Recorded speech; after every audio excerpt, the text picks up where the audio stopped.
We work very hard at hearing and understanding what's happening on the ground.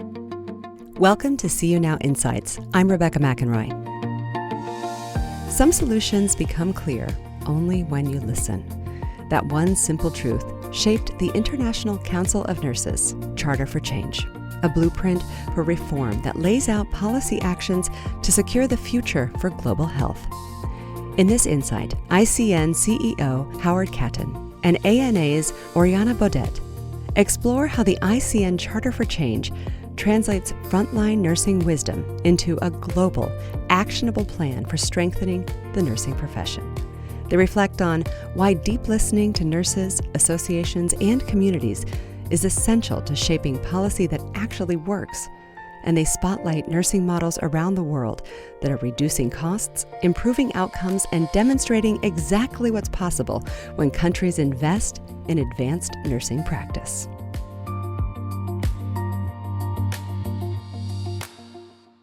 One of the reasons that we developed the Charter for Change was because it's partly about bringing forward the solutions. I mean, I've talked a lot about we need to bring forward the breadth of evidence there is. We need to make our arguments in relation to not just health, but economics and other issues as well. But then people will say, well, what do we do?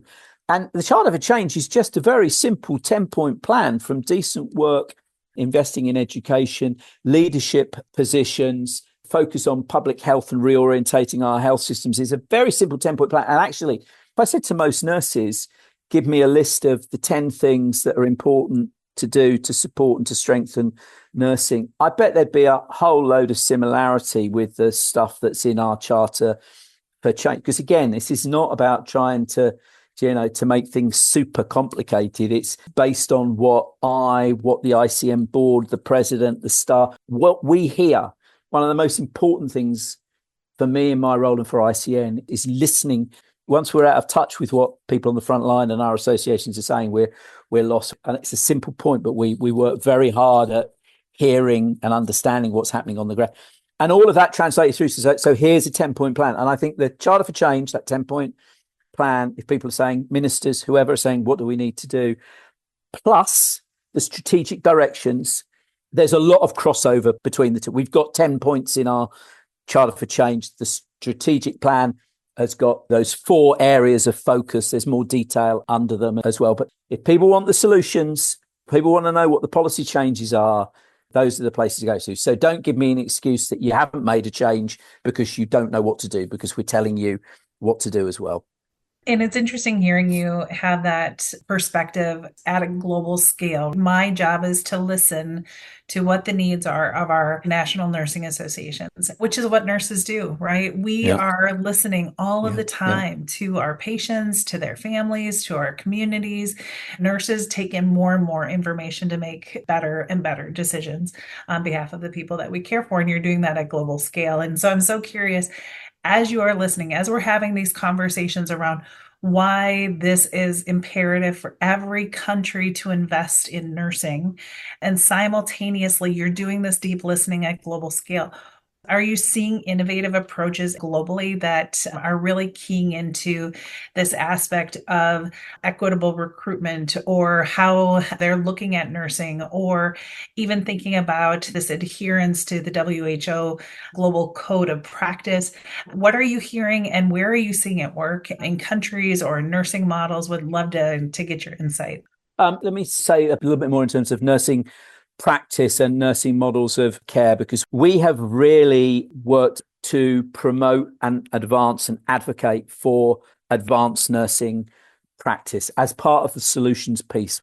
And we've collected many of the case studies from cardiac specialist nurses who are doing the triage, a wonderful model from Ireland, to triage people out who were having a significant cardiac incident and needed to go through emergency care, to people who their chest symptoms were the result of other causes and were being monitored and go elsewhere. The savings in terms of emergency admission time resulted in the hospital then hiring another advanced practice cardiac nurse. The One Health model from the US, I use it loads because it's wonderful in terms of how it was the nurses who looked at the regular A&E attenders to say, why is this happening? went upstream and found the drug problems, the housing problems, the relationship breakdowns, and recognized the need to work with other agencies to tackle prevention.